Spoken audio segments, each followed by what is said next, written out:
بسم اللہ الرحمن الرحیم۔ السلام علیکم ورحمۃ اللہ وبرکاتہ۔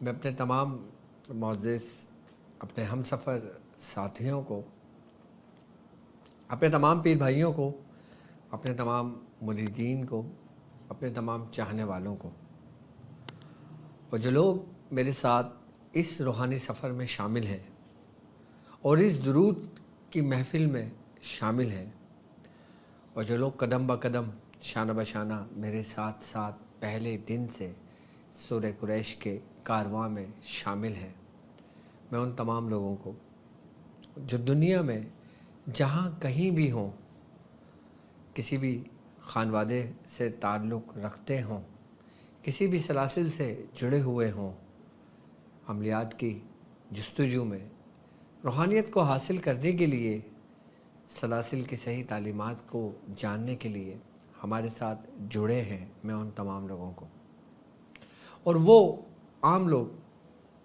جو اللہ اور اس کے رسول سے محبت رکھتے ہیں، ہمارے سلاسل کے بزرگوں سے عقیدت رکھتے ہیں، پریشان ہیں اپنے دنیاوی معاملات میں، کسی نہ کسی مصائب میں گرفتار ہیں، چاہے وہ جسمانی امراض ہوں، چاہے وہ روحانی امراض ہوں، اور اس کے حل کے لیے وہ ہمارے ساتھ جڑے ہیں، میں ان تمام لوگوں کو اپنے خاندان قادریہ، سلسلہ سہروردیہ، چشتیہ، قلندریہ، ابوالعلیہ، جہانگیریہ، حسنیہ، عثمانیہ، طارقیہ، شاذلیہ میں ایک بار پھر جان ایمان سیزن 3 کے ایپیسوڈ 4 میں آپ کو خوش آمدید کہتا ہوں، اور یہ بھی امید کرتا ہوں کہ آپ لوگ خیریت سے ہوں گے۔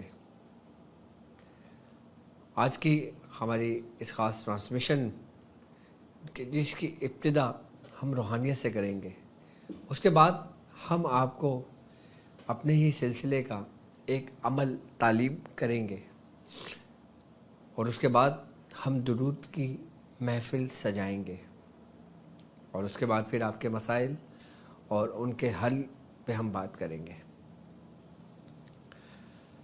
تو آج بالخصوص ایک ایسا مہینہ کہ جس مہینے میں ہم داخل ہو چکے ہیں، جس کو ربیع الاول یعنی کہ ربیع النور بھی کہا جاتا ہے، جو خاص نسبت رکھتا ہے محبوب سرکار دو عالم صلی اللہ علیہ وآلہ وسلم کی ذات اقدس سے، کیونکہ اللہ تبارک و تعالیٰ نے قرآن پاک میں فرمایا ہے کہ وَمَا أَرْسَلْنَاكَ إِلَّا رَحْمَةً لِّلْعَالَمِينَ، اے نبی، ہم نے آپ کو تمام جہانوں کے لیے رحمت بنا کر بھیجا۔ اولیاء کرام فرماتے ہیں کہ جب یہ آیت نازل ہوئی تو شیطان مردود کو جب علم ہوا کہ آج سرکار دو عالم صلی اللہ علیہ وآلہ وسلم پر وحی نازل ہوئی، اور وہ یہ آیت ہے کہ اے نبی، ہم نے آپ کو تمام جہانوں کے لیے رحمت بنا کر بھیجا، تو شیطان نے بھی سرکار دو عالم صلی اللہ علیہ وآلہ وسلم کے در کا دروازہ کھٹکھٹایا، اور وہ حاضر ہوا حضور کی بارگاہ میں اور کہنے لگا کہ اے اللہ کے نبی، آپ کو مبارک ہو کہ آج آپ پر ایک ایسی آیت نازل ہوئی ہے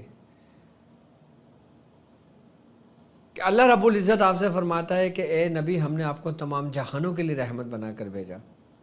تو اس شیطان مردود نے کہا کہ اللہ کے محبوب، میں بھی تو اس جہانوں میں ہوں۔ تو سرکار دو عالم صلی اللہ علیہ وآلہ وسلم نے فرمایا کہ اے ملعون، کس مقصد کے لیے تم یہاں آئے ہو؟ تو شیطان نے کہا کہ جب کوئی مومن ایک مرتبہ لا حول ولا قوت الا باللہ العلی العظیم پڑھتا ہے تو ایک فرشتہ میرے دائیں گال پر ایک تھپڑ مارتا ہے، اور اس تھپڑ کی درد اس شدت کا ہوتا ہے کہ میری چیخ اگر میں مشرق میں ہوتا ہوں تو مغرب میں سنائی دیتی ہے۔ اور ابھی اس درد کی شدت میں کمی نہیں آتی کہ ایک دوسرے گال پر مجھے تھپڑ پڑتا ہے، تو آپ اللہ تبارک و تعالیٰ کے حضور دعا کریں کہ یہ میرا تھپڑ کا معاملہ ختم ہو جائے۔ تو جب آپ نے سنا آپ مسکرائے، آپ نے پھر اس شیطان مردود کے لیے اس مقصد کے لیے دعا کری، پھر وہ تھپڑ اس کے بند ہوئے۔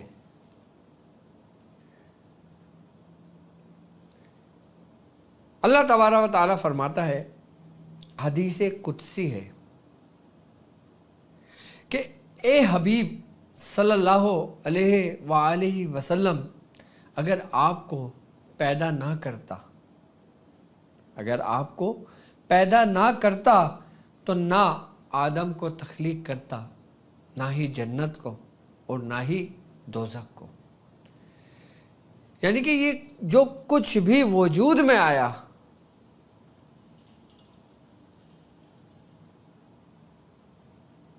وہ کس کے لیے تھا؟ یقیناً ہر چیز کائنات کی سرکار دو عالم صلی اللہ علیہ وآلہ وسلم کے لیے ہے۔ اور نبی زیادہ حقدار ہیں مومنوں کے لیے۔ اور ایمان کی نشانی کیا ہے؟ آپ اس چیز پہ تھوڑا سا غور و فکر کریں کہ ایمان کیا ہے۔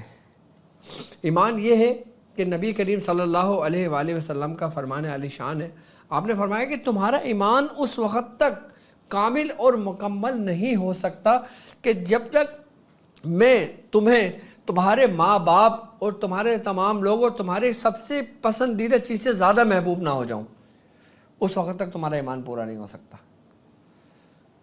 مثلا ایمان کی علامت کیا ہے؟ محبت۔ اور محبت کی علامت کیا ہے؟ محبت کی علامت یہ ہے کہ ہم اس کا ذکر کریں۔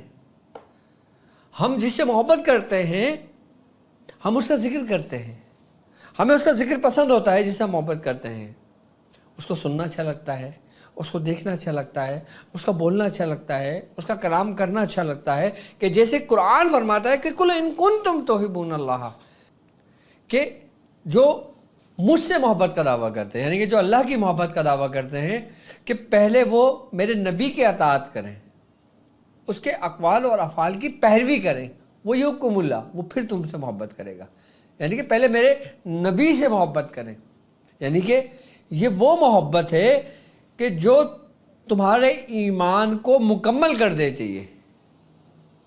اب بعض لوگ ہیں نا کہ بھائی ہم صرف اللہ سے محبت کرتے ہیں کیونکہ اللہ ہے، اس نے پوری کائنات بنائی ہے، اللہ ہے، اس نے نبی کو بنایا، اللہ ہے، اس نے ہمیں بنایا، اللہ ہے، اس نے شیطان کو بنایا، تو کیوں نہ ہم ڈائریکٹ اللہ سے مانگیں کہ جو توحید پرست لوگ ہوتے ہیں۔ یعنی کہ اگر صرف توحید پہ ہی عمل کرتے ہو اور رسالت پہ عمل نہیں کرتے تو یہ بھی سرہن تمہارے لیے گمراہی ہے۔ توحید تمہاری اس وقت مکمل ہوتی ہے کہ جب رسالت اس میں جا کے ضم ہو جاتی ہے، جب تم رسالت کا اقرار کرتے ہو، جب تم نبی کی اطاعت کرتے ہو، جب تم اس کے نبی کا ذکر کرتے ہو، تو تمہارا ایمان پورا ہوتا ہے، تو تم ایک مسلمان بنتے ہو، ورنہ تم گمراہی میں ہو۔ اب اللہ تبارک و تعالیٰ کیا فرماتا ہے کہ اے حبیب میں نے آپ کو اپنے ذکر میں سے ایک ذکر بنا دیا، کہ اے نبی میں نے آپ کو اپنے ذکر میں سے ایک ذکر بنا دیا، جس نے آپ کا ذکر کیا در حقیقت اس نے میرا ہی ذکر کیا۔ یعنی کہ نبی کا ذکر کیا ہے؟ اس رب کا ذکر۔ کیوں؟ کیونکہ اللہ بھی ذکر کر رہا ہے، اللہ بھی درود بھیج رہا ہے، اور اپنی مجلس میں، اپنی محفل میں، اپنے محبوب پر۔ تو ہم اگر میلاد مناتے ہیں، میلاد کے لیے ہمیں یہ معلوم ہے کہ یہ مہینہ بابرکت مہینہ ہے، یہ حضور کی نسبت سے مہینہ ہے، تو ہم اس چکر میں نہ پڑیں کہ ہم 12 ربیع الاول وفات ہے، 12 ربیع الاول آپ کی پیدائش کا دن ہے، 11 ربیع الاول ہے، 9 ربیع الاول ہے، 8 ربیع الاول ہے. ہم اس چکر میں کیوں پڑیں؟ ہمیں محبت سے مطلب ہے نا، ہمیں ذکر کرنے سے مطلب ہے نا، ہمیں اطاعت کرنے سے مطلب ہے نا. ہم کیوں کسی چیز کا تعین کریں؟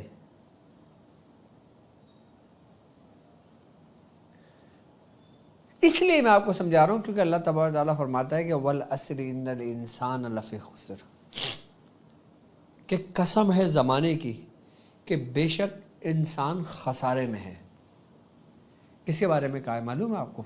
انسان کے بارے میں کہا ہے کہ قسم ہے زمانے کی انسان نقصان میں ہے، یعنی خسارے میں ہے، سوائے ان لوگوں کے کہ جو ایمان لائے. کون نقصان میں نہیں ہے، کون خسارے میں نہیں ہے؟ سوائے ان لوگوں کے جو ایمان لائے، اچھے کام کیے، حق کی تاکید کی ایک دوسرے کو، اور وصیت کی ایک دوسرے کو، اور صبر کیا. اب ایمان تو ہم لے آئے، محبت تو ہم نے کر لی، کلمہ بھی پڑھ لیا، ہم اس کا ذکر بھی کر رہے ہیں، ہم اس کا میلاد بھی منا رہے ہیں، ہم شریعت پہ بھی عمل کر رہے ہیں. اب اچھے کام کیے، تو اچھے کام کیا ہیں؟ سب سے اچھا کام کیا ہے؟ کہ اس کے محبوب کا ذکر کرنا. اس کے علاوہ کوئی اچھا کام ہے تو مجھے بتاؤ. جو سب سے بہترین کام ہے، سب سے اچھا کام وہ کیا ہے؟ ذکر. کہ جو تمہارے ایمان کی علامت ہے، تمہارے اندر محبت ہے، جو کہ سوائے ان لوگوں کے جو ایمان لائے اور اچھے کام کیے، اور اچھے کام کرنے کے بعد ان لوگوں کو اور حق کی تاکید کی ایک دوسرے کو،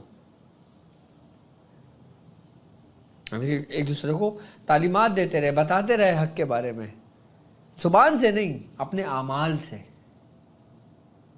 اب ایک جگہ اللہ تبارک و تعالیٰ قرآن میں سورہ یونس کی آیت نمبر 58 میں کہہ رہا ہے، 58 آیت نمبر، کہ تم فرماؤ. اللہ تبارک و تعالیٰ سورہ یونس میں فرماتا ہے کہ ترجمہ ہے تم فرماؤ اللہ کے فضل اور اس کی رحمت پر ہی خوشی منانی چاہیے. اے نبی آپ کہہ دیں، آپ فرماؤ کہ اللہ کے فضل اور اس کی رحمت پر ہی خوشی منانی چاہیے. اب فضل کیا ہے؟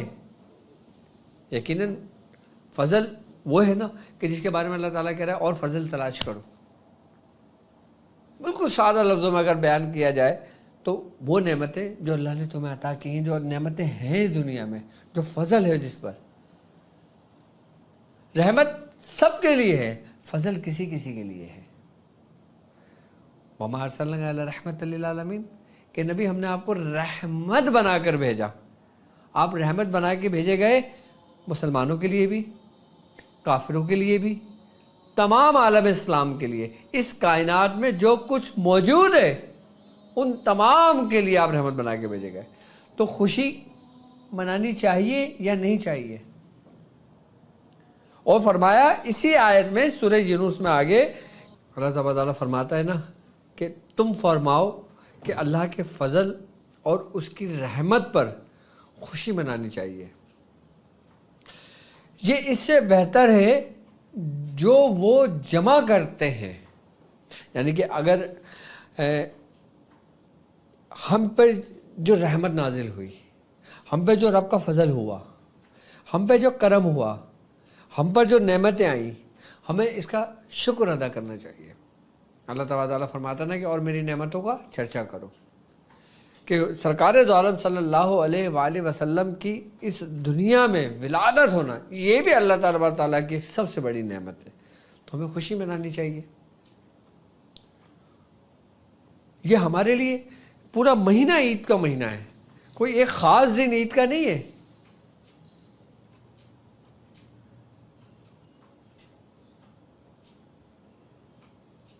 اس سے بہتر جو تم نے جمع کرتے ہو یعنی کہ جب ہم میلاد کرتے ہیں، ہم ذکر کرتے ہیں، ہم محفل کرتے ہیں، ہم اس میں اپنی مال و دولت خرچ کرتے ہیں. ہمیں حکم ہے باقاعدہ طور پہ کہ جو کچھ تم جمع کرتے ہو اس سے بہتر ہے کہ تم خوشی مناؤ. کیونکہ ذکر کے اندر، میلاد کے اندر آپ کیا کرتے ہو؟ آپ رب کا ذکر کرتے ہو، محبوب کی شان بیان کرتے ہو، اور اس کے بعد کیا کرتے ہو کہ آپ لنگر کا اہتمام کرتے ہو، آپ لوگوں میں کھانا تقسیم کرتے ہو. اب جب لوگوں میں کھانا تقسیم کرتے ہو، لنگر تقسیم کرتے ہو، دسترخواں آپ سجاتے ہو، اس میں کیا ہوگا؟ آپ خرچ کرو گے، اور جو خرچ کرو گے وہ رب تم کو لوٹا دیتا ہے. کیونکہ یہ ایک ایسی عبادت ہے کہ یہ ہر حال میں مقبول بارگاہ ہے. اس کا ذکر کرنا، درود پڑھنا، درود کی محفل سجانا. اور عبادتوں کو ہم یہ نہیں کہہ سکتے کہ ہم نے حج کیا ہے تو یہ قبول ہو گیا، ہم نے عمرہ کیا یہ قبول ہو گیا، ہم نے نماز پڑھی یہ قبول ہوگا. ہم نہیں کہہ سکتے. ہم صرف یہ کہتے ہیں کہ اللہ قبول کرے، اللہ تعالیٰ قبول فرمائے. لیکن درود ایک ایسی چیز ہے جو ہم صرف زبان سے بھی پڑھ دیتے ہیں تو وہ قبول ہو جاتا ہے. کیوں؟ کیونکہ ہم کہتے ہیں نا اللہم صلی علی سیدنا مولانا محمد، یا بھی صلی اللہ علیہ یا محمد، کہ اے اللہ تو درود بھیج. اب درود کون بھیج رہا ہے؟ اس میں کوئی شک ہی نہیں ہے. اس میں میں نہیں کر رہا، میں نہیں بھیج رہا، تم نہیں بھیج رہے، ہم نہیں بھیج رہے. کون بھیج رہا ہے؟ تو اس میں شک کی کوئی گنجائش ہی نہیں ہے. بھئی جہاں پہ میں آ جاتا ہے اور جہاں پہ میں ختم ہو جاتا ہے وہاں سے قبولیت کا سفر شروع ہوتا ہے. جب تک میں نماز پڑھتا ہوں، میں نے حج کیا، میں نے عمرہ کیا، میں نے نیک کام کیا، میں نے اس کی مدد کی، میں نے اس کی مدد کی، میں نے یہ لنگر کیا، میں نے یہ محفل کی، میں نے یہ میلاد کیا، یہ میں کا لفظ نکال دو. کیونکہ چھری اسی کے گردن پہ چلی کہ جس نے میں کہا. اب دیکھو، جب آپ جانور ذبح کرتے ہو، بکرا ذبح کرتے ہو تو آواز کیا نکلتی ہے؟ ساؤنڈ کیا ہوتا ہے؟ میں کا ہی ساؤنڈ ہوتا ہے نا. اس سے بہتر ہے کہ اجل کی چھری آپ کے اوپر چلے تو میں کو اپنے اندر سے نکال دو، کہ جو میں سے نکل گیا وہ عافیت میں آ گیا. میں کچھ بھی نہیں، جو کچھ ہے وہی ہے.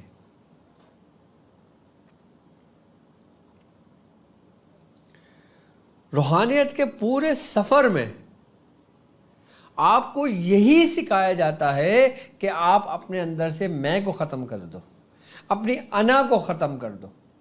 اس کے بغیر چاہے نورانی سفر ہو، روحانی سفر ہو، یا کوئی بھی سفر ہو جو دین کا سفر ہو، آپ دنیاوی تعلیم حاصل کر لیں، آپ دین کی تعلیم حاصل کر لیں، آپ مفتی بن جائیں، آپ شیخ الحدیث بن جائیں، آپ عالم دین بن جائیں، اور اگر آپ کے اندر میں اور آنا ہے تو یہ کچھ بھی آپ کے کام نہیں آنا.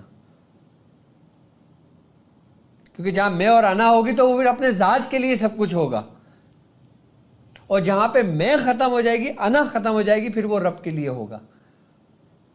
اور جو رب کے لیے ہے، فرشتے اس کو آسمانوں کی بلندیوں پہ لے جاتے ہیں. اور جو میرے لیے ہے، میں ہے، تو پھر وہ فرشتے کتنی بھی نیکیاں ہوں وہ فرشتے زمین پہ گاڑ دیتے ہیں، اس کا صلہ تمہیں یہی دے دیتے ہیں. جو رب کے لیے ہوتی ہے وہ فرشتے اس کو آسمانوں پہ لے جاتے ہیں. اس لیے کہتے ہیں بزرگان دین کہ جب وہ اپنے مرید کی تربیت کرتے ہیں، جب وہ روحانی سفر طے کرواتے ہیں، جب وہ اپنے کارواں میں شامل کرتے ہیں، تو سب سے پہلا ہی سبق یہ ہوتا ہے کہ اپنے اندر کی میں کو آہستہ آہستہ آہستہ ختم کرو. ایک دم کچھ بھی ختم نہیں ہوتا. اگر میں یہ کہوں کہ میں نے بالکل ختم کر دیا تو ایسا نہیں ہے. میں اتنی آسانی سے ختم نہیں ہوتی. میں اگر ختم کرنا چاہتے ہو تو تم عاجزی اختیار کرو. میں خود بخود کم ہوتی جائے گی اور ایک وقت آئے گا کہ ختم ہو جائے گی۔ جب تمہارے اندر عاجزی آتی ہے تو تمہارے اندر سے میں نکل جاتی ہے۔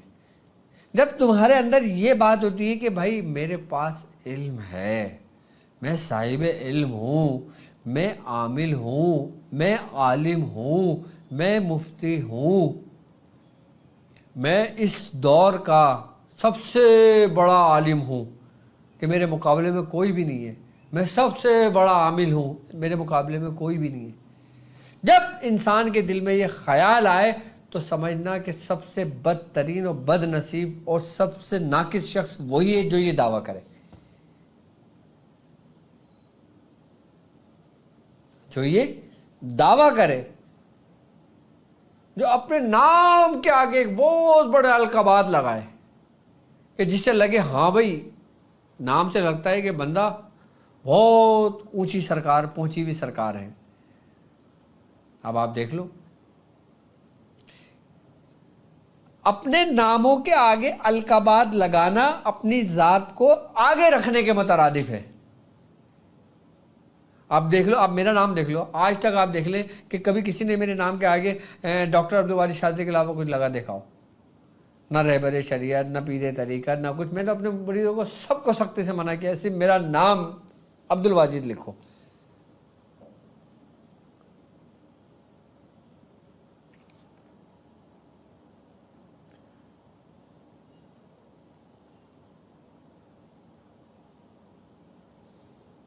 یعنی کہ اگر نام کے آگے القابات لگانے سے مراد یہ ہوتا ہے کہ تم نے ہر چیز میں اپنی ذات کو سب سے آگے رکھا ہے، تو پھر تم دین کا کام، سلسلے کا کام، روحانیت کی خدمت کیسے سر انجام دو گے؟ میں آ گئی نا، اب میں آگے آ گئی تو حجاب آ گیا۔ اب جب حجاب آ گیا، ظاہری علم کتنا بھی ہو تمہارے کسی کام کا نہیں ہے۔ اب اولیاء کرام اپنے بزرگوں کی، اپنے مریدوں کی تربیت ایسے کرتے تھے کہ ان سے بھیک تک منگواتے تھے کہ ان کے اندر یہ چیز ختم ہو۔ حضرت مولانا روم کو دیکھ لو، آپ کتنے بڑے عالم دین تھے کہ جب آپ نے شمس تبریزی غلامی اختیار کری تو آپ کا کیا عالم ہو گیا تھا۔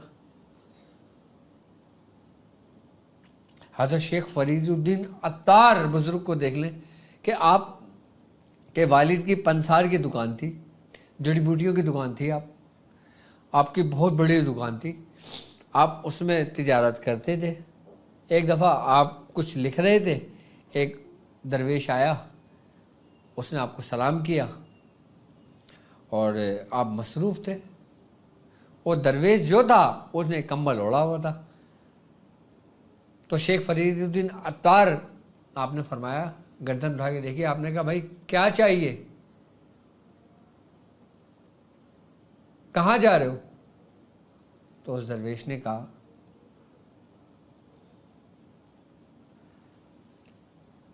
مجھے تو کچھ نہیں چاہیے، اور جہاں تک جانے کی بات ہے ہمارے پاس تو ایک کمبل ہے، ہم یہ کمبل لے کے چلے جائیں گے، تم کیسے جاؤ گے اتنا سارا سامان لے کے، جو تم نے پوری محفل اور یہ پورے دکان اور یہ سب کچھ سجایا ہوا ہے، کیسے لے کے جاؤ گے؟ آپ نے اپنا قلم رکھ دیا، آپ اٹھ کے آپ کاؤنٹر کے قریب گئے، آپ نے اس سے پوچھا اچھا بھائی تم بتاؤ تم کمبل کے ساتھ کیسے جاؤ گے؟ آپ نے فرمایا اچھا۔ وہ درویش لیٹا، اس نے کمبل اوڑھا، اس کی روح پرواز کر گئی۔ آپ نے جب یہ حال دیکھا، یہ معاملہ دیکھا، آپ کے پیروں تلے زمین نکل گئی۔ یعنی کہ آپ دنیا میں ہو، آپ نے جانا ہے تو آپ کیسے جاؤ گے سب کچھ؟ آپ نے دوسرے دن یہ اعلان کر دیا کہ جس کا جو مجھ پر ہے لین دین وہ اپنا آ کے پورا کر لے، اور جس کو جو چاہیے وہ لے جائے۔ آپ نے سب کچھ ترک کر کے اپنی انا کو ختم کر دیا، اپنی میں کو، کہ یہ میرا ہے۔ جہاں لفظ میرا آ جاتا ہے نا، پھر وہاں پہ ختم کرنا پڑتی ہے، تو تمہارا نام، جب تم اپنی ذات کو مٹا دیتے ہو، اپنے نام کو ختم کر دیتے ہو، اپنے اندر کی میں کو ختم کر دیتے ہو، تو تمہارا سفر وہاں سے شروع ہوتا ہے۔ ورنہ انسان صرف اسی گمان میں رہتا ہے کہ وہ سفر میں ہے۔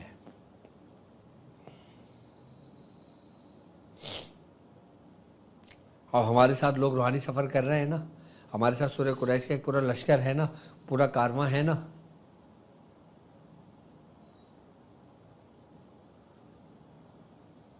اب بتاؤ کس نے اپنے اندر سے میں کو ختم کیا؟ میں کو ختم کرنے سے مطلب یہ نہیں ہے کہ تم کاروبار کر رہے ہو تو کاروبار چھوڑ دو، اگر تم نوکری کر رہے ہو تو نوکری چھوڑ دو، اگر تم شادی شدہ ہو تو اپنے بیوی بچوں کو طلاق دے دو۔ نہیں، یہ میں نہیں ہے۔ میں یہی ہے کہ تم اپنے اندر کی خواہشات کو ترک کر دو، اپنے آپ کو میں سے ہٹا دو۔ اس بات پہ اللہ کا شکر ادا کرو کہ اللہ نے مجھے کاروبار دیا، یہ اللہ ہی کا ہے، میرا نہیں ہے۔ مجھے اللہ تعالیٰ نے اچھی پوسٹ دی، اچھی جاب دی ہے، اچھی سیلری دی ہے، تو یہ اللہ ہی کی طرف سے ہے، یہ میری ایفرٹ سے نہیں ہے، یہ میری قابلیت سے نہیں ہے کہ میں ماسٹرز کیا ہوا ہوں تو مجھے 1,00,000 روپے سیلری مل رہی ہے، میں کام کرتا ہوں تو مجھے سیلری مل رہی ہے۔ اپنی ہر کامیابی کو اللہ کے نام کیوں نہیں کرتے، اپنے رب کے نام؟ اپنی ہر فتح کو اس کی فتح میں کیوں نہیں بدل دیتے؟ صرف زاویہ ہی تو بدلنا ہے، میں ختم۔ سوچنے کا زاویہ بدلنا ہے، اپنے اعمال کا زاویہ خود بخود بدلتے چلے جائیں گے۔ اب میں نے ایک مریض کا کام کیا، کام ہو گیا، مریض میں پایا، مجھے کہا کہ ڈاکٹر صاحب الحمدللہ آپ کا بہت بہت شکریہ، آپ نے میرا یہ کام کر دیا، میرا کام ہو گیا۔ تو میں کیا چوڑا ہو جاؤں کہ ہاں جی میں نے کیا، اگر میں نہیں ہوتا تو شاید کام نہ ہوتا تمہارا؟ یہ ایسے بولوں میں؟ نہیں، بلکہ ہم اس کو یہ کہتے ہیں کہ جو کچھ ہوا وہ اللہ ہی کی طرف سے ہوا۔ تم میرے پاس آئے تو اللہ نے بھیجا، تم مجھے جانتے ہو تو یہ ربی کا کرم ہے، تم میرے ساتھ جڑے ہو تو اللہ نے جڑوایا ہے، ہم نے درود کی محفل سجائی ہے تو یہ اللہ نے ہمیں توفیق دی ہے۔ ہم اگر 1,00,000 درود پاک حضور کی بارگاہ میں پیش کر رہے ہیں تو اس میں میرا ہمارا کوئی کمال نہیں ہے، یہ اللہ نے ہی توفیق دی ہے، اسی کی طرف لوٹنا ہے۔ تو ہم اپنی دنیاوی کامیابیوں کو اللہ کے سپرد کریں۔ اب بیمار ہو گئے، یہ بھی اللہ کی طرف سے،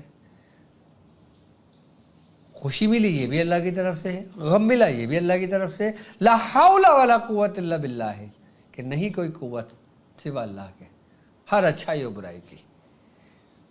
تو پھر انسان کیا ہے؟ پھر کیوں میں کا جھگڑا ہے سارا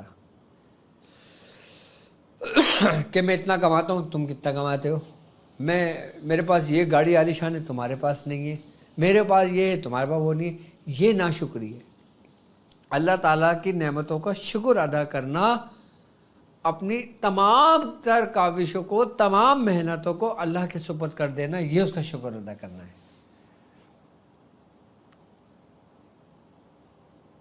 یہ نہیں ہے کہ یا اللہ تعالیٰ لاکھ لاکھ شکر ہے مالک تو نے مجھے پہ کرم کر دیا، بس میں گناہگار تو نیک، میں گناہگار تو میرا مالک۔ یہ شکر ادا نہیں ہے، یہ تو زبان سے صرف اقرار ہے۔ اس کی ادائیگی کیا ہے کہ اس کی نعمتوں کا حق ادا کرنا، اس کی نعمتوں کا شکر ادا کرنا۔ جس طرح سورہ یونس میں اللہ تبارک تعالیٰ نے فرمایا کہ اللہ کے فضل اور اس کی رحمت پر ہی خوشی منانی چاہیے، تو آپ خوشیاں مناؤ، سب کچھ کرو، لیکن سب کچھ اللہ کے اس میں کر دو، پھر تمہاری کامیابی سب کچھ تمہارا ہے۔ چلے خیر، یہ بات تو اب بہت آگے نکل جائے گی، لیکن آج کا جو جز ہے، آج کے جو سمجھانے کا مقصد ہے، وہ صرف اور صرف یہ ہے کہ آپ رب کا ذکر کرو، اس کے محبوب کا ذکر کرو، اور اپنے اندر سے میں نکال دو، ختم بات۔ تمہیں کچھ بھی کرنے کی ضرورت نہیں ہے۔ جب تم اللہ سے محبت کرو گے تو تم خود بخود نماز پڑھو گے، جب تم نبی کی اطاعت کرو گے، اس سے محبت کرو گے، تم خود بخود گناہوں سے دور ہو جاؤ گے۔ آئی بات سمجھ میں؟ اور جب ایسا کرو گے تو تمہارے اندر سے میں ختم ہو جائے گی، تو تم کامیاب ہو جاؤ گے۔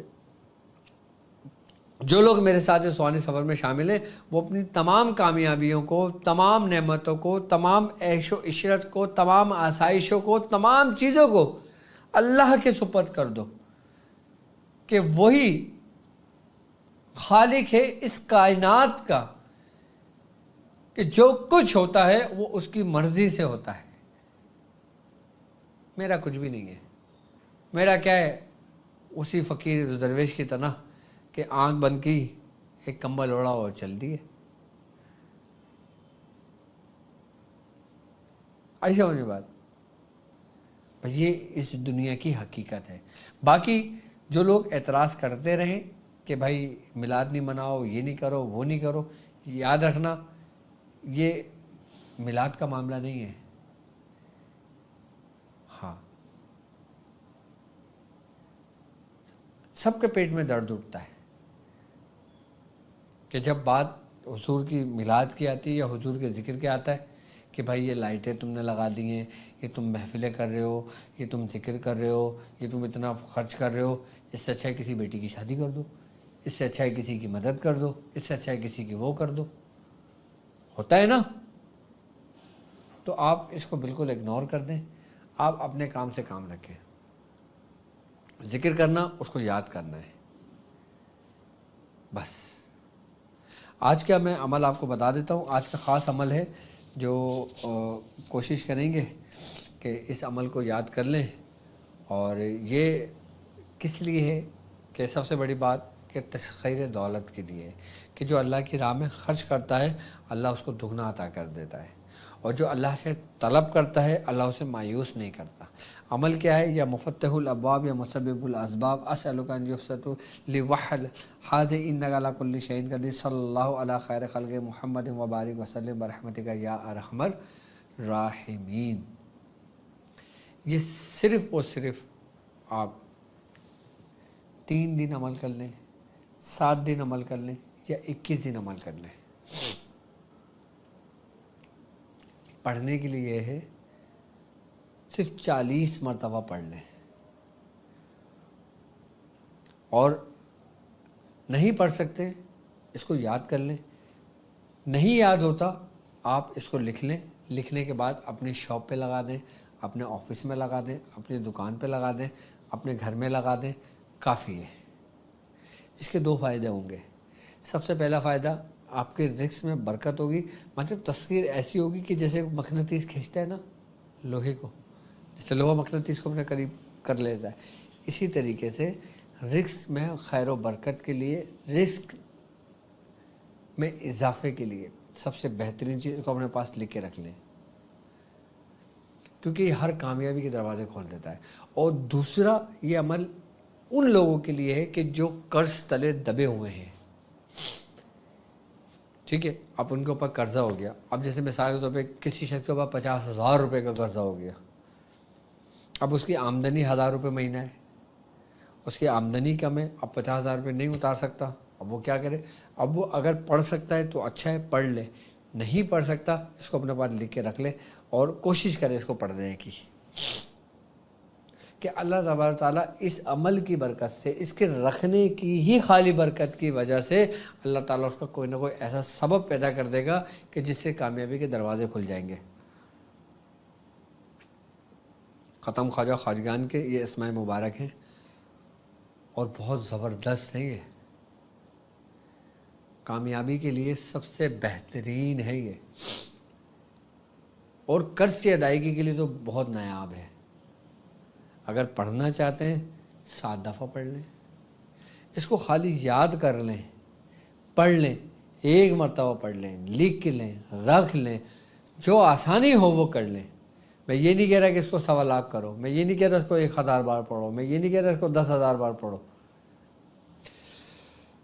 اب ہمارے ساتھ جڑے ہوئے تمام لوگ ہیں نا، آپ لوگ وضو کر لیں جس کا وضو نہیں ہے، تاکہ ہم درود کی محفل سجائیں. پھر حضور کی بارگاہ میں درود بھی پیش کرنا ہے، ہمیں ٹائم ہو رہا ہے. تو اتنے جس کا وضو نہیں ہے وہ وضو کر لے، جس کا وضو ہے پھر وہ ہمارے ساتھ شروع کرے گا. تو قرض کے لیے، کہ جن لوگوں کا قرض کے معاملات ہیں، قرض کی کوئی وہ نہیں مل رہے، کوئی سبب نہیں بن رہا، تو وہ کیا کرے؟ وہ اس کو اپنے پاس لکھ کے رکھ لے. 1 روپے کا قرضہ ہو یا 1 کروڑ کا قرضہ ہو، ایسے اترنے شروع ہوگا، ایسے اسباب بننے شروع ہوں گے کہ عقل انسان کی دنگ رہ جائے گی. اور کم از کم میلاد کے لیے ذکر کا ضرور اہتمام کریں، چاہے اپنے گھر میں ہی کر لیں. اگر مثال کے طور پہ اگر آپ کے جیب میں 5,000 روپے موجود ہیں، 1,000 روپے موجود ہیں، 100 روپے موجود ہیں، آپ بازار جائیں، کوئی میٹھی ریوڑیاں لے لیں، شینی لے لیں، بتاشے لے لیں، جلیبیاں لے لیں، نکتی دانے لے لیں، کچھ بھی لے لیں میٹھا چیز، 10 روپے کی لے لیں، 50 روپے کی لے لیں، 100 روپے کی لے لیں، 1000 روپے کی لے لیں، 50,000 کی لے لیں، کچھ بھی لے لیں، آپ لے کے رکھیں، حضور کا ذکر کریں، اصال و ثواب کریں، پڑھیں اپنا، اور آپ اس کو تقسیم کر دیں۔ یہی تو ہے میلاد، اور کیا ہے؟ یہی تو ذکر ہے، اور کیا ہے؟ اب یہ نہیں کہ آپ پوری گلی سجاؤ، لائٹیں لگاؤ، نعت خواہوں کو بلاؤ، ان کو الگ سے لفافے دو، ان کی منت کرو کہ بھائی آ جاؤ، ان کا تو سیزن ہے کہ جی آؤں گا، صرف آدھے گھنٹے کے لیے آؤں گا اور لفافہ لوں گا 25,000 روپے کا۔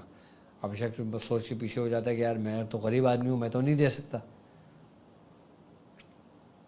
مجھے ایک واقعہ یاد آ گیا، میں واقعہ سنا دیتا ہوں، اس کے بعد ہم محفل شروع کرتے ہیں کہ حضرت سیدنا شیخ عبد القادر جیلانی رضی اللہ تعالیٰ عنہ، آپ بغداد کے اندر محفل تھی، ذکر کی محفل تھی، میلاد کی محفل تھی۔ تو اچھا، وہ ایک جو رئیس ہوتے ہیں نا، جیسے بڑے بڑے لوگ ہوتے ہیں، تو انہوں نے آپ کو دعوت میں مدعو کیا تھا کہ حضور آپ، میں نے محفل کا اہتمام کیا ہے، اس میں بڑے بڑے رئیس لوگ آئیں گے، بڑے بڑے لوگ آئیں گے، تو آپ بھی اس میں شرکت کیجئے گا، آپ صاحب محفل ہوں گے۔ تو سیدنا شیخ عبد القادر جیلانی رضی اللہ تعالیٰ عنہ نے آپ نے دعوت قبول کر لی۔ اب جب آپ نے دعوت قبول کر لی تو اسی کے کچھ آگے گھروں کے اندر ایک بیٹی اور اس کی ماں رہا کرتی تھی۔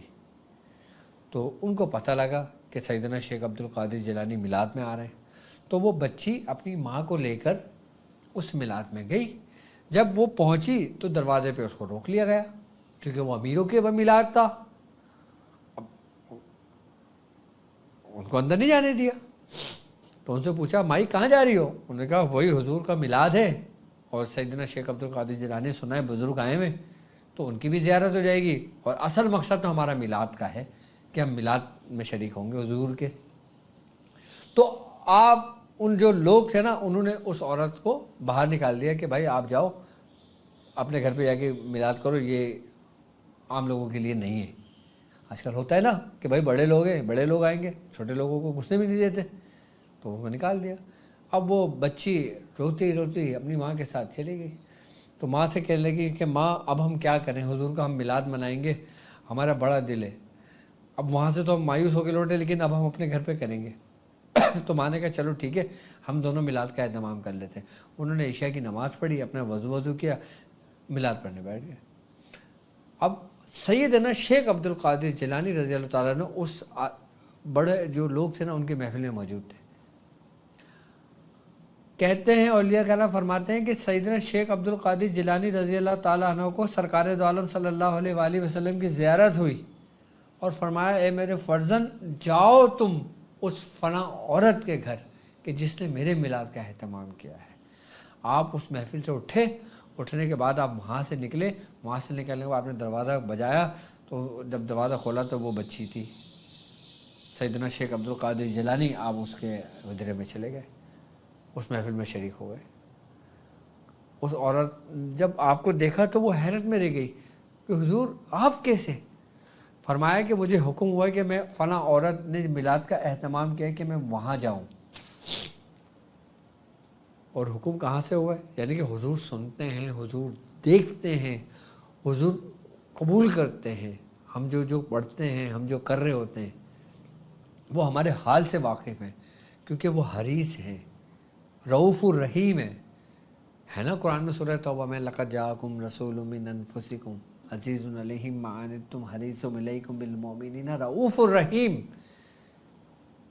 جو مومنوں کے لیے بہت رؤوف الرحیم ہے، بہت حریص ہے۔ تو چلیں، اب ہمارے بھی محفل کا ٹائم ہو گیا کہ اب ہم نے نیت کی ہے کہ انشاءاللہ ہر روز، اور الحمدللہ 1.25 سے زیادہ ہی درود پہنچ رہے ہیں کہ جو لوگ میرے ساتھ اس درود کی محفل میں شامل ہیں۔